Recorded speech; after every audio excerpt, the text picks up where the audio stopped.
wilderness is just like a neighborhood. A really nice neighborhood with a great park. Some residents live here year-round.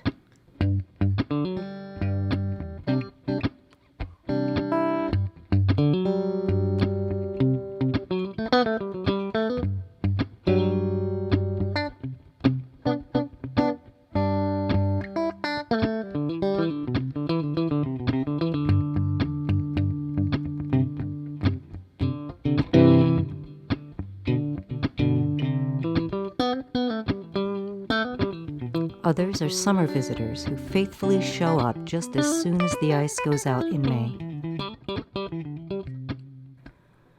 We all share this time and space. We experience the sights and sounds of each day together, but from our own unique perspectives.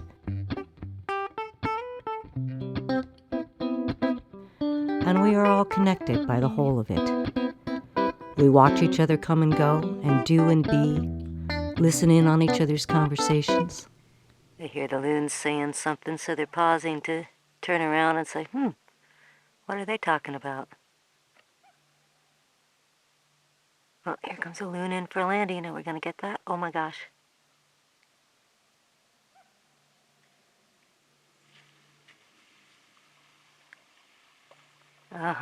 It's the third member of the party. Come back.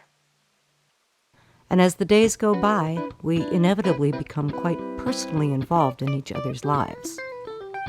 And I may be pushing it a bit when I say this, but I'd like to think that on some level, we're all friends too. I was only 6 years old when we were the new arrivals in the hood in the summer of 1970, so the sounds of the grebes and the loons and the songbirds are baked into my soul as the soundtrack of my happiest childhood memories.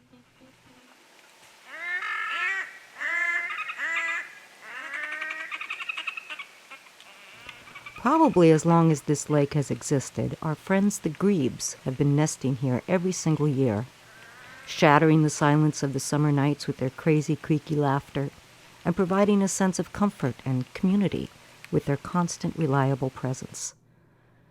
Some years there would be more than one family of them, and they would often get together and make quite an impressive, comical-sounding ruckus. I could never tell if they were squabbling or partying. Most years they would hatch at least 2 chicks, sometimes 3 or 4, and live in a constant state of intense vigilance to protect them. This summer, however, for some reason, they abandoned their eggs in the nest. Well, we have a grebe nest there. I see eggs. However, nobody's sitting on them. And they look a little disheveled. So I am not 100% sure that that nest has not been abandoned. I think it has. So they spent a chickless summer just hanging out on their lily pad couch relaxing. At first I thought they were holding a morning vigil, just sitting there day after day, and I thought, oh my God, that's so sad.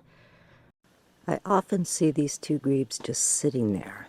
And that's really kind of unusual, and I'm wondering if they are the parents of the nest that was abandoned, which is right about over there. But they're very close to it. But these 2 just sit there silently for the longest time, almost like a vigil.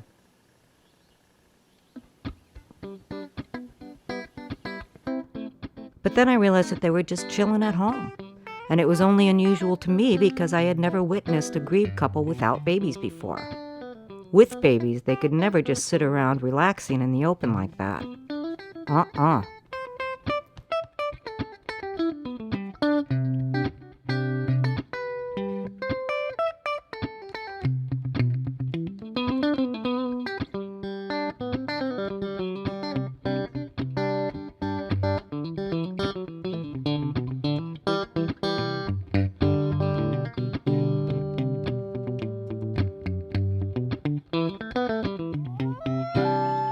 In contrast to the gregarious presence of the grebes, the loons always show up with a kind of dignified air, well-dressed and beautifully well-spoken. Some years they too would nest here, but not every year. They typically come and go randomly and like to fly back and forth from our lake to another lake about a mile away. As autumn approaches, they often gather in large groups and socialize, sometimes calling loudly and performing wild dances, other times playing what seem to be silent, organized games or rituals.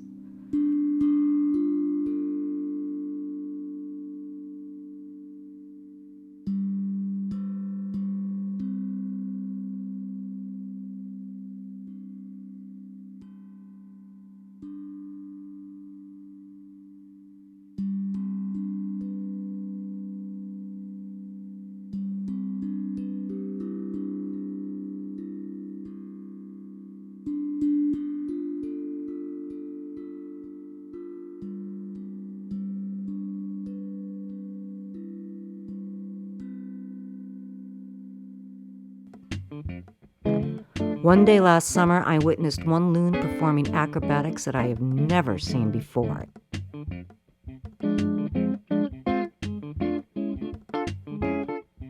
It was hilarious and amazing.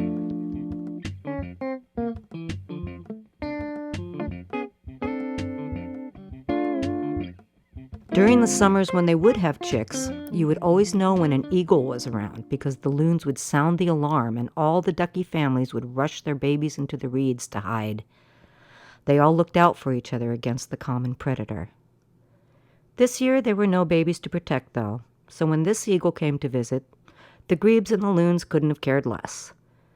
And the eagle only looked down on them with a mild, casual interest as they swam by below his perch. And then there are the Bonaparte's gulls, who also nest here every summer. They're beautiful, sleek, and aeronautically fantastic to behold.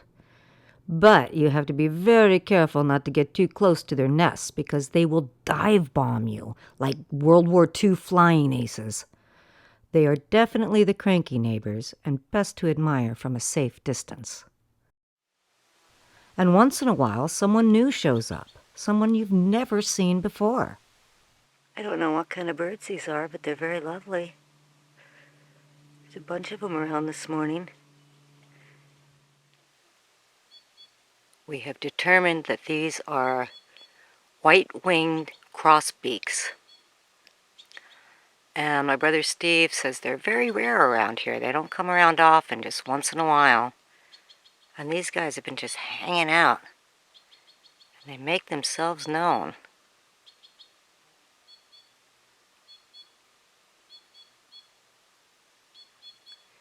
There's not too many birds right now that are singing their heads off like these guys are, so it's really interesting. I don't remember ever seeing these birds when I was a kid.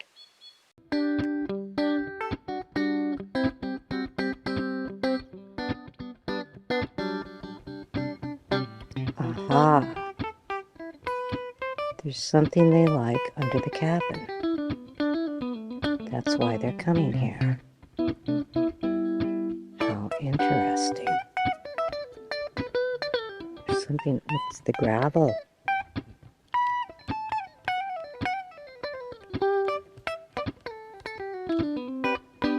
How very interesting.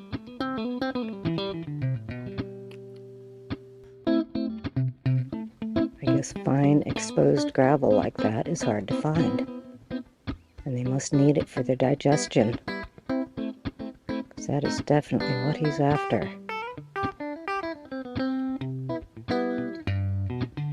Wow. This is a very glorious bird nerd moment.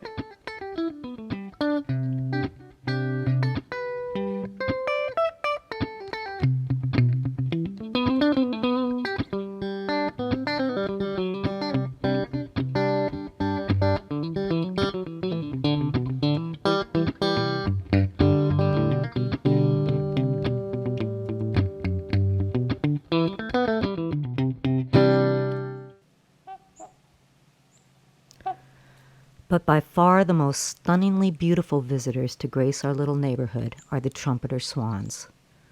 To awaken to their soft trumpeting sounds and step outside and see them in the morning mist is breathtaking.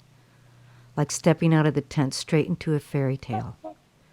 They seem otherworldly, much more like mythical creatures than everyday residents.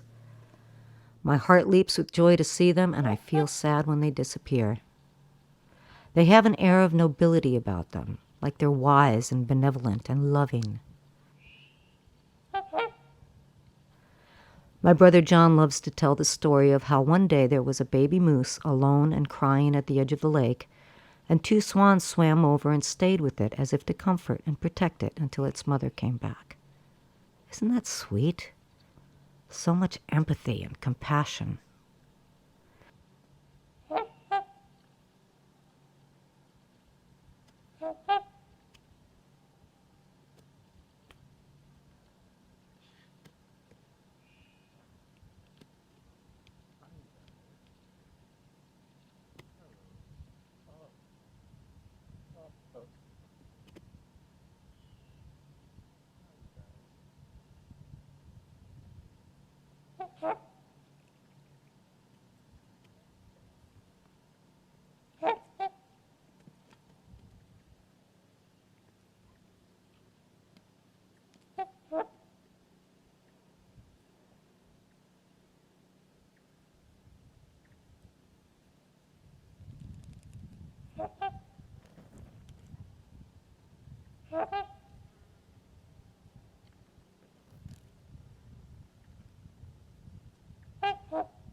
In the last few days before we left the lake this year, one swan showed up alone, and we found ourselves mystified and worried. It's August 25th, our last morning here, at least as far as living here. It's going to take us a few days to pack up. I hear a swan, and for some reason I'm only seeing one. It's like it's calling for its partner, but I don't know where its partner is. It's a little odd. I've never seen one by himself before. Huh. What do you think, Grebe? What's going on here? Why is there only one swan? Looks like the swan's wondering that, too. What's going on, buddy? Was this half of our usual couple? And if so, where's the other one? Even Chewy seemed interested and curious and a bit perplexed. He's wondering, too, what's going on. What do you think, Chew? Why is that swan alone? And we're still wondering because, well, they've been a big part of our life during our time here over the summer, and we became quite fond of them and grew to care about them very much. Kind of attached. And though, of course, we will never know how they really feel about us, we know how we feel about them. We absolutely adore our wild neighbors, and we just can't wait to see them all again.